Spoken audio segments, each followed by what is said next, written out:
I never planned to tell anyone about the money, not my neighbors, not my friends, not even my own son, and before you judge me, let me ask you something that kept me awake for nights.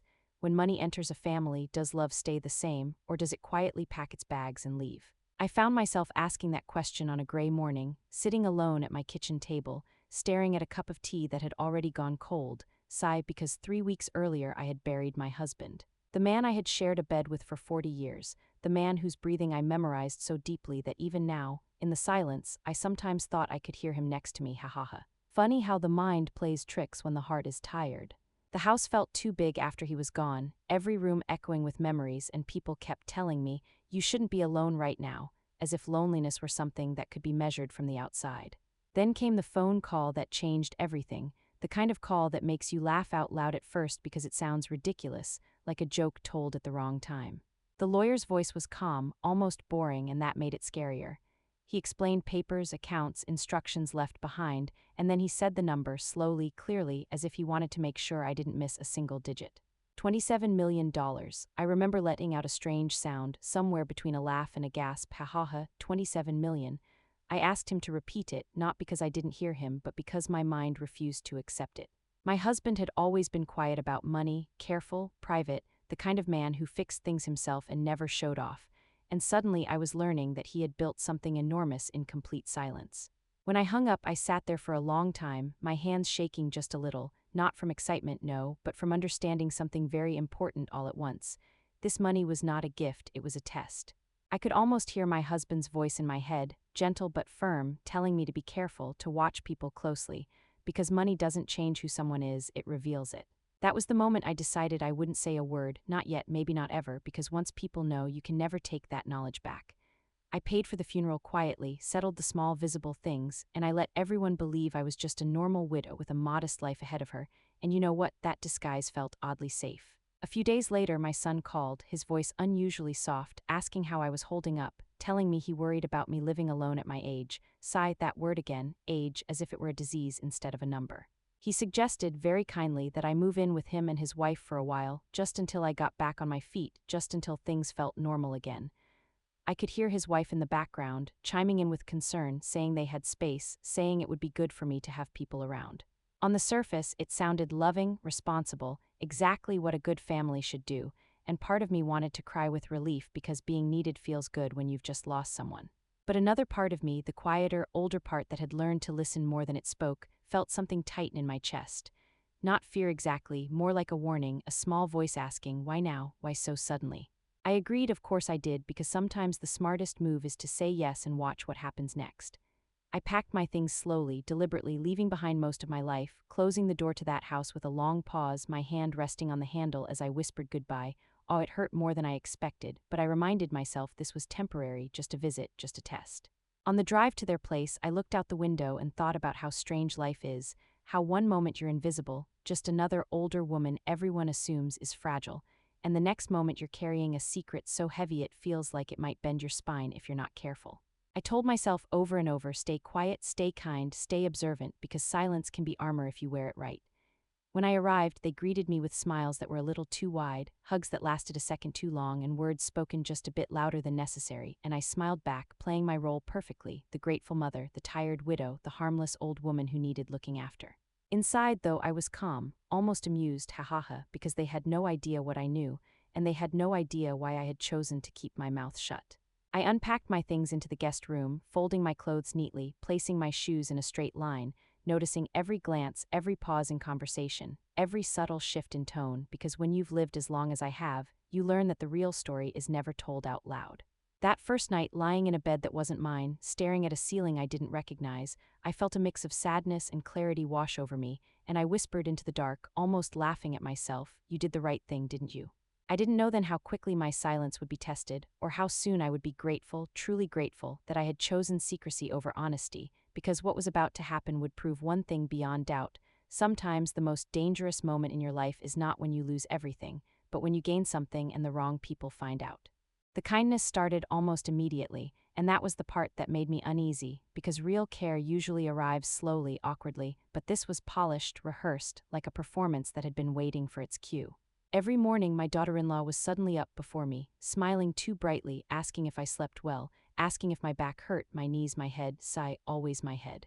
You shouldn't strain yourself thinking too much, she'd say with a little laugh, as if thoughts themselves were dangerous at my age, ha ha ha.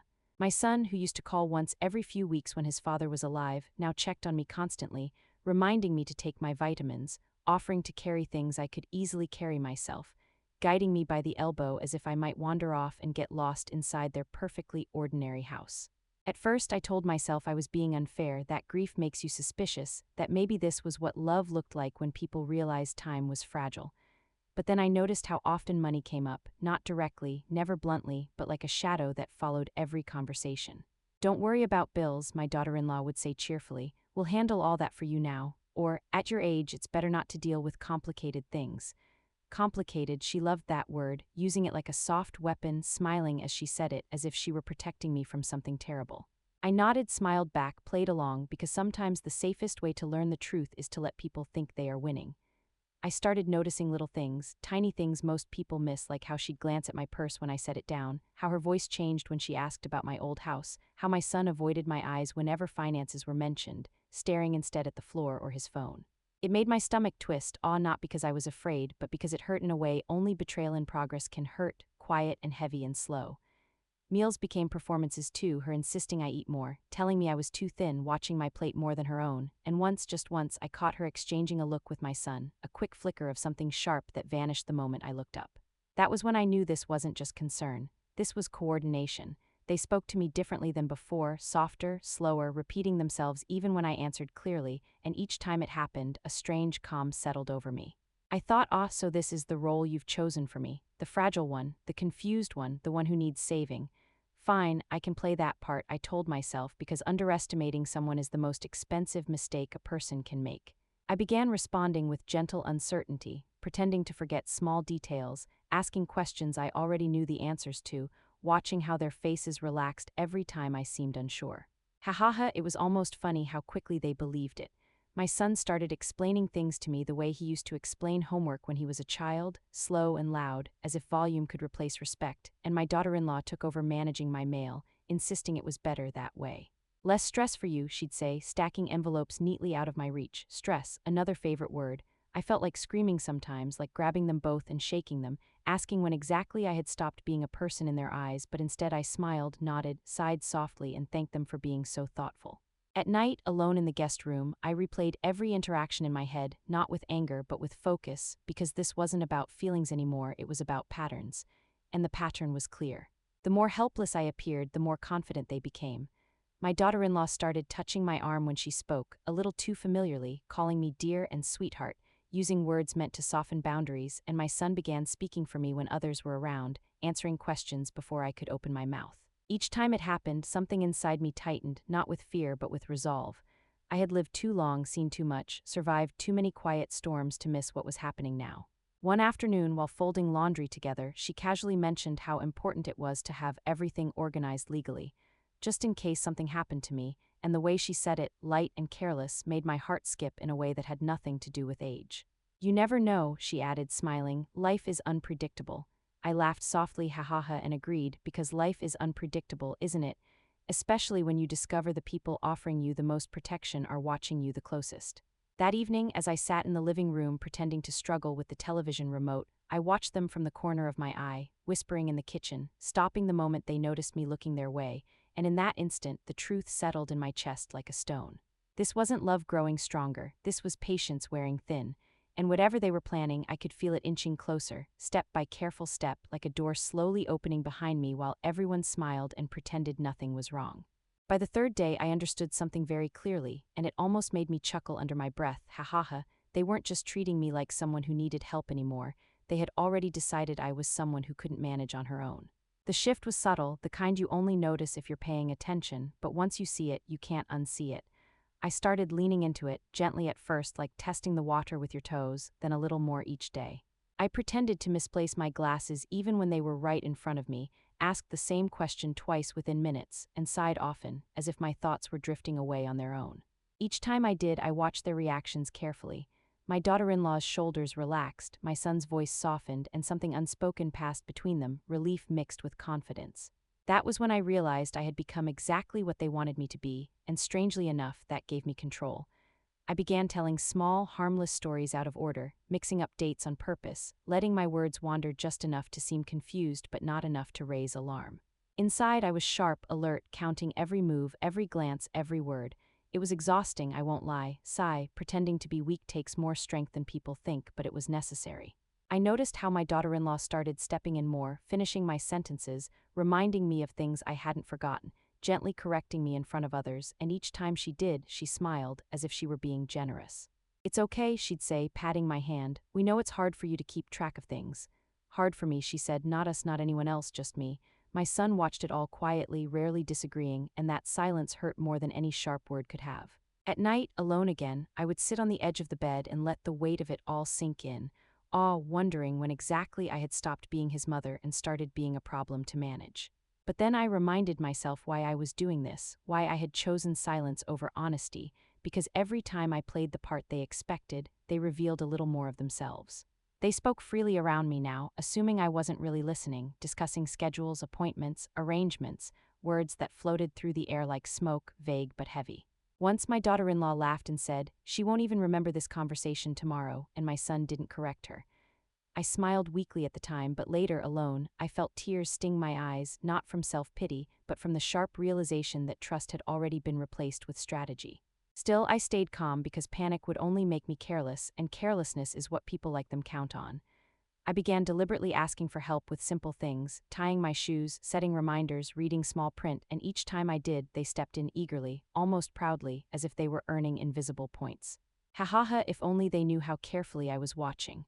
I remembered my younger years then, the countless meetings I had sat through beside my husband, the contracts I had seen, the way powerful people spoke when they thought they were in control.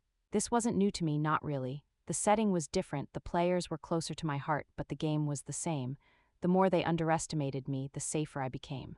One afternoon, my daughter-in-law gently suggested that I stop handling my own mail altogether, just until things settled down, she said, and I agreed with a hesitant nod, even thanking her for being so thoughtful. Inside, I felt a strange mix of sadness and satisfaction, because the deeper they pushed me into this box of helplessness, the clearer their intentions became. They had stopped asking what I wanted. They were deciding for me now, and that told me everything I needed to know. I started sleeping lighter, not from fear but from focus, my mind running through possibilities, preparing for moments I could feel approaching but couldn't yet see. I laughed softly to myself one night, shaking my head, thinking about how dangerous assumptions can be, how believing someone is weak can make you reckless. If they had asked, truly asked, they might have learned who I really was, what I was capable of. But they didn't ask, and that was their mistake. I lay there in the dark, listening to the house settle, feeling the calm that comes right before a storm, and I whispered to myself, almost tenderly, let them think I'm fading. Let them believe I don't understand. Because while they were busy preparing to take over my life, I was preparing to protect it. The first real push came wrapped in such a gentle voice that anyone less alert would have missed it, and that, more than anything, made my chest tighten. It happened one quiet afternoon when the house felt unusually calm, the kind of calm that makes your ears strain for sound. My daughter-in-law sat beside me at the table, her tone warm, her smile practiced, and she said, almost casually, that it might be a good idea to organize a few things, just to make life easier for everyone. I nodded slowly, pretending to think hard, sigh as if the idea itself were exhausting. She leaned closer then, lowering her voice, explaining how people my age often feel relieved when someone else handles the serious matters, the legal matters, the boring matters. Legal, that word landed heavily, even though she said it lightly, like it was nothing more than a grocery list item. She talked about papers, about making sure everything was clear, about protecting me from confusion later on, and as she spoke, I noticed my son watching from across the room, his face carefully neutral, his silence louder than her words. I smiled at her, thanked her for worrying about me, and let out a small laugh, ha ha ha, saying I trusted them completely, because sometimes trust is something you give loudly while holding your truth very quietly. From that moment on, the suggestions became more frequent, less subtle. She mentioned lawyers she knew, people who specialized in helping families like ours, people who could make sure nothing went wrong if I ever had a bad day or forgot something important. Bad day, forgot, the way she tied age to incompetence was almost elegant. My son started repeating her phrases, telling me they just wanted to be prepared, that it was better to do these things early, before stress made decisions harder. Stress, another soft word hiding sharp edges. I played my part, furrowing my brow, asking simple questions, letting my voice wobble just enough to sound unsure, and every time I did, I saw it again, that look of reassurance pass between them. They were testing how far they could go. One evening, after dinner, she brought out a folder, thin at first, almost innocent, placing it gently on the table as if it might frighten me. "Nothing to sign yet," she said quickly, smiling, "just things to look at together. Ha ha ha." I almost laughed for real at that word. I opened the folder slowly, my hands deliberately shaky, scanning pages filled with language designed to overwhelm, and even though I pretended not to understand, my heart began to beat faster, not with fear but with certainty. This wasn't preparation, this was positioning. I asked if I could take some time to read it later, and she hesitated, just for a fraction of a second, before agreeing. That hesitation told me more than the documents ever could. That night, lying awake in the guest room, staring at the ceiling, I felt a deep ache settle in my chest, awe not because I was confused, but because I finally accepted what was happening. They weren't waiting to help me. They were waiting for permission to take control. The kindness, the patience, the smiles, they had all been leading here to this slow, careful tightening of the rope, and the worst part was how normal they made it sound. I realized then that the danger wasn't in one big moment, one dramatic betrayal, but in these small, polite steps that asked for just a little more each time. As I closed my eyes, my mind steady despite the sadness, I whispered to myself that this was the point of no return, because once people start deciding your future for your own good, they rarely stop on their own. And as calm as I appeared on the outside, deep inside, something had shifted because I knew now that watching was no longer enough. Whatever came next, I would have to be ready. I didn't mean to hear the truth that night, but sometimes the most important things are revealed when you stop trying to listen. I was in my room, sitting on the edge of the bed, pretending to struggle with a button on my sleeve, when their voices drifted down the hallway from the kitchen. They thought I was tired, half asleep, already slipping into that quiet, harmless fog they had carefully imagined for me. At first, it was just murmurs, the clink of dishes, the low hum of the refrigerator, normal sounds that could have belonged to any family. Then my daughter-in-law's voice sharpened, just slightly, losing that sugary softness she used with me. "She's slower than I thought," she said, and my heart gave a small, painful jolt, not because of the words, but because of how casually they were spoken. My son replied in a tired tone, one I hadn't heard since he was a teenager caught doing something he knew was wrong. "She's old," he said, "it's going to take time." Old, there it was again, the word that had quietly replaced my name. I sat very still, my hands resting in my lap, every muscle tense as if movement itself might betray me. My daughter-in-law sighed loudly, the sound full of impatience. "We don't have all the time in the world," she said. "If she starts asking questions, if she talks to someone, this gets complicated." Complicated, that word again, but this time stripped of its kindness. My son hesitated, and for a brief moment, a tiny part of me hoped he would push back, that he would say this was wrong, that I was still his mother. Instead, he asked quietly, "What if she doesn't agree?" There was a pause then, the kind that stretches too long, and I held my breath without meaning to, my chest tight, because I knew whatever came next would change everything.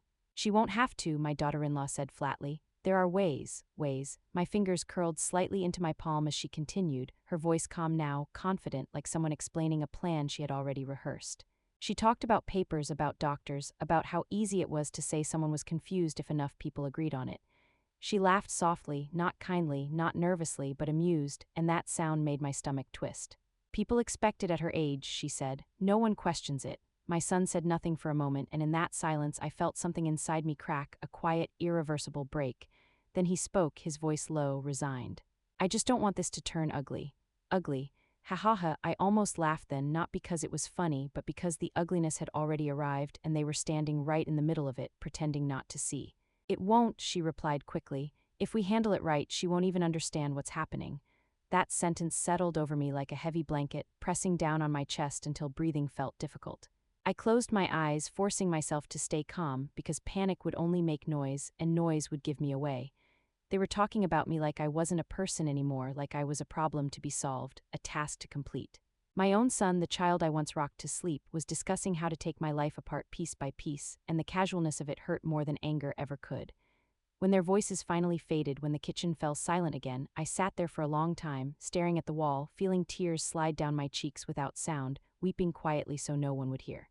That was the moment everything became clear. This wasn't confusion or misunderstanding. This wasn't concern taken too far. This was a plan, deliberate and cold, and I was standing right in the center of it. As I wiped my face and took a slow, steady breath, a strange calm settled over me because fear had finally given way to certainty. Whatever they thought they were about to do, they were no longer dealing with a helpless old woman. They were dealing with someone who now knew the truth, and knowing the truth changes everything. After that night, something inside me went very still, like a lake just before it freezes, and I understood that watching was no longer enough. Knowing the truth changes the way you breathe, the way you move, the way you pretend. I woke up the next morning with my face carefully arranged into the same soft confusion they expected, Sai rubbing my eyes, moving slowly, thanking them for breakfast as if nothing at all had happened. Inside, though, my mind was clear, sharp, almost painfully awake. Fear had burned itself out and left behind something colder and much more useful. Caution. I realized I couldn't confront them, not yet, because confrontation needs power and power needs proof. So I did what I had always done best in my life, long before I ever became someone's mother or wife. I observed, I remembered, I prepared. I started paying attention to times, patterns, small habits, like when my daughter-in-law preferred to talk freely, when my son became quiet, when they thought I was least aware. I let myself appear weaker than before, leaning heavier on furniture, sighing more often, laughing nervously at my own mistakes, ha ha ha, and every time I did, they grew bolder. They spoke more openly around me now, dropping their voices less, assuming my mind was already drifting somewhere far away. I noticed how my daughter-in-law would glance at her phone after certain conversations, how she began making appointments without explaining much, how my son's patience thinned whenever I asked to take my time. At night, alone in that unfamiliar room, I replayed everything carefully, not emotionally, but methodically, like piecing together a puzzle. I remembered my husband's habits, the way he documented everything, the way he always said, if something feels wrong, write it down. So I began doing exactly that. I kept notes, small ones at first, hidden among old receipts and harmless-looking papers, dates, phrases, moments that felt important. Nothing dramatic, just facts, because facts don't panic, facts don't exaggerate, facts simply wait.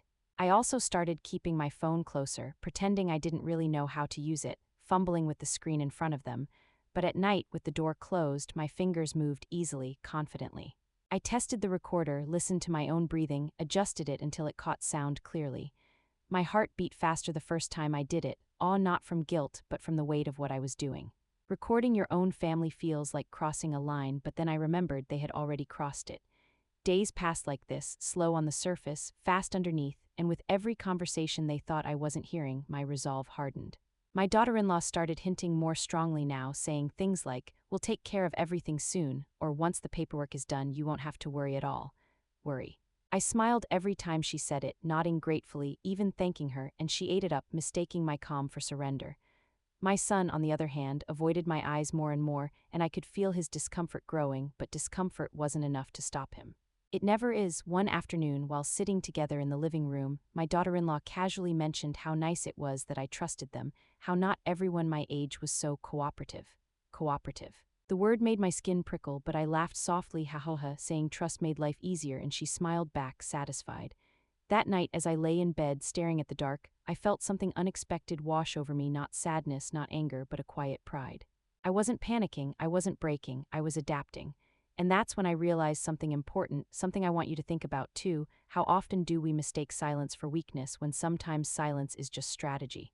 If stories like this make you pause, make you question the smiles around you, then stay with me, maybe even subscribe, because these stories don't end the way people expect, and they matter more than we like to admit. The next morning, my daughter-in-law suggested another talk, her tone sweet but firm, and I agreed without hesitation, my heart steady, my hands trembling just enough to look convincing. She didn't notice the recorder tucked carefully away, didn't notice how attentive I was beneath the act, didn't notice how prepared I had become. That was the strange thing about pretending to be powerless. People stop checking their own behavior. They assume they are safe. I nodded, I smiled, I sighed, I thanked them again and again, and inside I counted down, not to revenge, not to anger, but to the moment when the truth would no longer belong only to me. Because once you start collecting truth, real truth, the kind people reveal when they think you're no longer capable of understanding it, the balance begins to shift.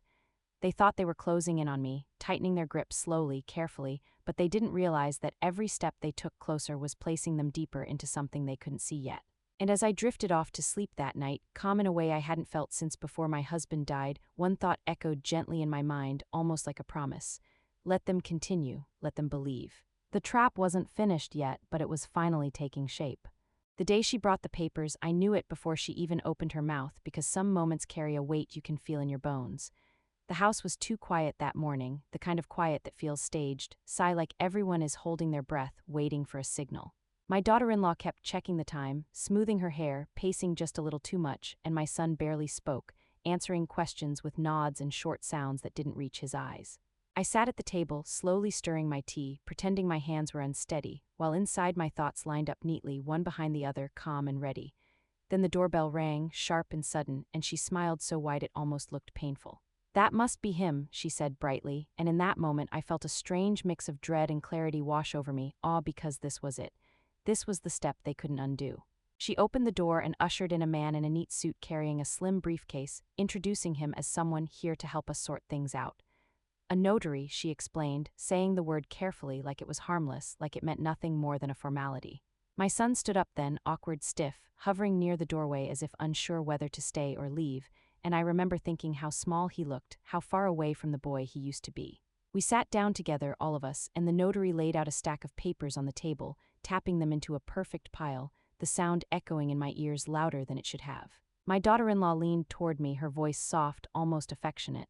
"It's nothing serious," she said, "just a few things to make sure you're taken care of, taken care of." "Ha ha ha," I nodded slowly, blinking as if the words took effort to process, and she relaxed immediately, mistaking my calm for compliance. She slid the papers toward me, one page marked neatly with a small sticky note, and smiled that practiced smile I had come to recognize. "Just sign here," she said lightly, pointing to the line with her manicured finger. For a second the room seemed to tilt, not because I was dizzy, but because time itself felt stretched thin. I looked down at the papers, my eyes moving slowly over the words, pretending they were swimming, unreadable, while my heart beat steady and strong in my chest. I asked a simple question then, my voice quiet, almost timid. "What is this for again?" The notary began to explain, his tone professional, detached, talking about authority, decision-making, responsibility, but my daughter-in-law interrupted him gently, laughing it off. "It's just to make things easier," she said quickly. "You don't need to worry about the details." That interruption told me everything. I let out a small sigh, pressing my lips together, acting unsure, and my son shifted uncomfortably in his chair, his knee bouncing under the table. I could feel the pressure building, thick and invisible, like a hand on my back urging me forward. "Go on," she encouraged, her voice a little tighter now. "It's nothing you haven't already agreed to." I lifted the pen slowly, my fingers trembling just enough to look convincing, and the room went silent. I could hear my own breathing, the hum of the refrigerator, the faint ticking of a clock somewhere behind me. Ha ha ha, it almost felt theatrical, the way everyone leaned in, watching, waiting, and that was when it hit me clear as daylight. This wasn't about paperwork, this was about control, about deciding when my voice ended and theirs began. I lowered the pen, placing it carefully on the table, and looked up at her, meeting her eyes fully for the first time since the notary arrived. "I'd like to read these first," I said softly. The smile on her face froze just for a fraction of a second before she forced it back into place. "Of course," she replied quickly, a little too quickly, "but there's really no need." "It's all standard," another word meant to shrink my concern. I nodded again, slowly, deliberately, and pushed the papers back toward her. "I'll feel better if I take my time," I added.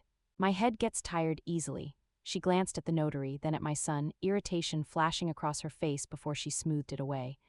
The notary cleared his throat, explaining politely that there was no rush, that I was well within my rights to review everything, and something dark flickered in her eyes at that.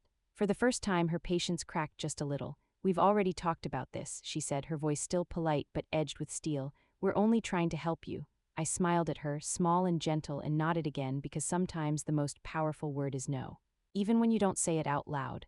The notary gathered his papers after a few awkward moments, promising to return another day, and when the door finally closed behind him, the air in the room felt heavy, charged. My daughter-in-law turned to me, her smile gone now, replaced by something sharper, more honest. "You're making this harder than it needs to be," she said quietly. I looked down at my hands, clasped in my lap, and murmured an apology sigh because I knew this wasn't over. As I stood and slowly walked back toward my room, my heart steady despite the tension, one thought repeated itself over and over like a drum beat. Thank God I didn't sign. Because in that moment, with that pen hovering over that line, I finally understood just how close I had come to losing everything without even realizing it. And I also understood something else, something that made my steps feel lighter as I closed my bedroom door behind me. They had shown their hand, and once someone shows you who they are, you don't forget it. After the notary left, the house never quite felt the same again, and I don't mean quieter or louder, I mean tighter, like the walls themselves were listening. The smiles didn't disappear, but they changed, thinning at the edges, stretching just a little too far, sigh, and suddenly every kind word carried a shadow behind it. My daughter-in-law became polite in a way that felt cold, careful in a way that felt practiced, and my son stopped pretending altogether, moving around the house like a man who had missed his chance and was already planning the next one. They didn't raise their voices, didn't accuse me outright, no, that would have been too obvious. Instead, they switched strategies. Concern deepened, worry grew louder. You seem more tired lately, she'd say, watching me closely. Are you feeling confused? Confused. That word again, now heavier, sharper, like a label waiting to be attached. I sighed, nodded weakly, played my role because I could feel something building beneath the surface, something impatient and dangerous. My son started asking questions that weren't really questions at all, asking if I remembered what day it was, reminding me where I put things, correcting me even when I was right. When I gently pushed back when I said I felt fine, he frowned as if my clarity itself were suspicious. We're just worried, he'd say, avoiding my eyes. Worried enough to watch me constantly, worried enough to whisper when they thought I couldn't hear, worried enough to treat me like a problem instead of a person. One afternoon, my daughter-in-law mentioned a doctor she trusted, someone who helped families when elderly relatives were having a hard time adjusting after loss. Loss, grief, stress. She stacked those words neatly, like bricks, building a story where I slowly disappeared. Sometimes medication helps, she added casually, pouring tea into my cup without asking. I felt my chest tight in awe because that was new. Doctors, medication, proof that they were no longer asking, only preparing. I smiled and thanked her, though my stomach turned as I lifted the cup, suddenly very aware of how vulnerable trust can make you. That night, alone in my room, I sat on the bed and let myself feel it for the first time, the fear I had been holding back, the kind that creeps in quietly and makes your hands cold.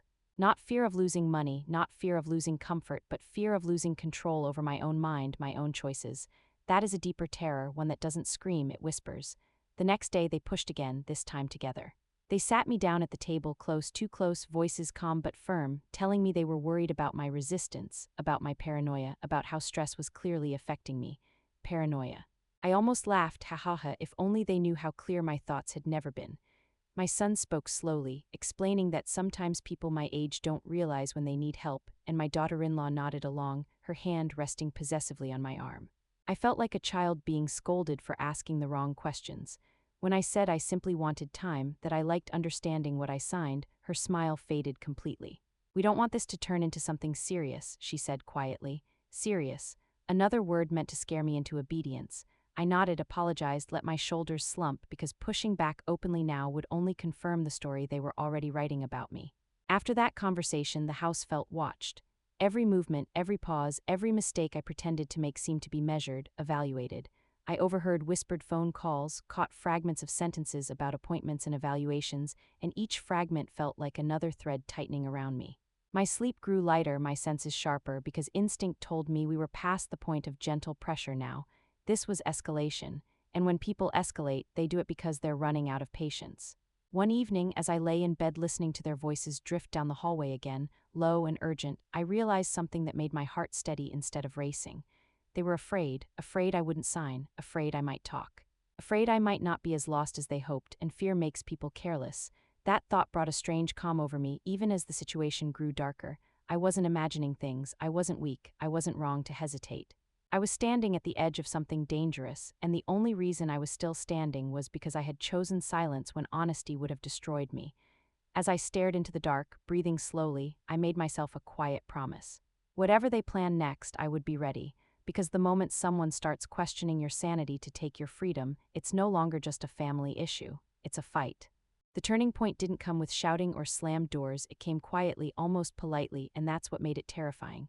The morning it happened, my daughter-in-law brought me breakfast in bed, something she hadn't done before, smiling softly, asking how I slept, sigh, and that alone told me something had shifted. People don't suddenly become extra gentle unless they're trying to move you without resistance. I thanked her, laughed lightly, ha ha ha, pretending to be touched by the gesture, even as my instincts screamed at me to stay alert. A little later, my son appeared at the doorway, his hands tucked into his pockets, avoiding my eyes. "We've made an appointment for you," he said carefully. "Just a checkup to make sure everything's okay. Checkup." That word settled heavy in my chest. I nodded slowly, asking what kind of checkup, and my daughter-in-law answered for him, explaining how important it was to have a professional opinion, how grief can affect the mind, how everyone would feel better once a doctor reassured them. Reassured them, not me. I agreed without argument, my voice soft, my movements slow, because refusal would only confirm the story they were building. Inside, though, my thoughts were sharp, lining up like soldiers. When the doctor arrived, polite and distant, asking me simple questions in a tone meant for children, I answered carefully, deliberately missing a detail here, hesitating there, watching how my daughter-in-law's posture straightened with satisfaction. She thought this was working, she thought I was slipping. When he left, promising to follow up, the relief on her face was unmistakable. That was when I knew how far they were willing to go. That evening, my son sat across from me, his voice strained, telling me they were only trying to protect me, that things would be easier if I just trusted them. Trusted them. I nodded, sighed, even reached for his hand, because touching him reminded me of the boy he used to be, and for a moment I almost broke. But then my daughter-in-law spoke, calmly, confidently, saying that once everything was official, I wouldn't have to worry about decisions anymore. Official decisions, not mine. The words echoed in my head long after they left the room. That night, lying awake in the dark, I realized there was no more room for pretending. The line had been crossed. This was no longer about paperwork or concern. This was about erasing me while I was still alive. And strangely, that realization brought clarity instead of fear. The next morning, I asked to speak with someone outside the family, framing it as confusion, as needing reassurance, and they agreed too quickly, convinced it would only strengthen their case. They didn't see what I was doing. They didn't hear how steady my voice became when I spoke to someone who wasn't invested in controlling me. When the truth finally came out, when questions were asked that didn't fit their story, the shift in the room was immediate. My daughter-in-law's confidence cracked, my son's face drained of color. They tried to interrupt, to explain, to smooth things over, but the words no longer belonged to them. I spoke clearly, calmly, explaining what had been happening, not dramatically, not angrily, just honestly. And honesty, when it's finally allowed to breathe, has a power people underestimate. The room felt different then, lighter, as if something heavy had been lifted. I watched their expressions change, watched realization dawn that this situation was no longer under their control. For the first time since I moved in, I felt truly seen, not as a burden, not as a problem, but as a person whose voice mattered. As the conversation ended and steps were taken that couldn't be undone, I sat quietly, my hands folded in my lap, feeling a wave of relief wash over me, so strong it almost made me weep. It wasn't victory that moved me, it was freedom. Freedom from being spoken over, from being managed, from being quietly erased. As I stood up and walked back to my room, my heart calm, my back straight, I knew this was the beginning of the end for the story they had been trying to write for me. They had pushed too far, and in doing so, they had finally lost the one thing they needed most to succeed: my silence.